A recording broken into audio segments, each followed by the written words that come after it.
نبی پاک نے غریبی کو عزت دی۔ حضرت عبد الرحمن کہتے ہیں میرا ایک دن دل کیا تھا کہ یہ دولتیں چلی جائیں، میں غریب ہو جاؤں۔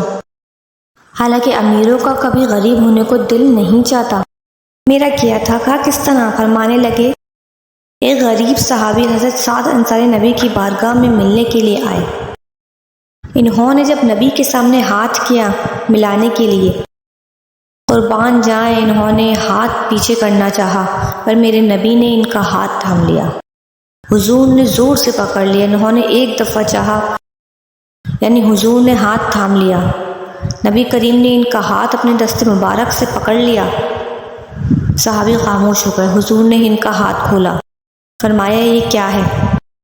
تو وہ رو پڑے، عرض کرنے لگے حضور بچے زیادہ ہیں، مزدور آدمی ہوں، تھاوڑے کے ساتھ، کدال کے ساتھ، کئی کے ساتھ کام کرتا ہوں، یا رسول اللہ چھالے پڑ گئے میرے ہاتھوں پہ۔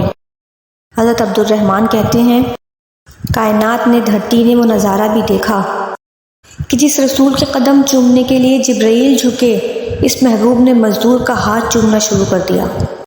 فرماتے ہیں غریب کو وہ عزت ملی کہ میرا بھی دل کرتا تھا غریب ہو جاؤں۔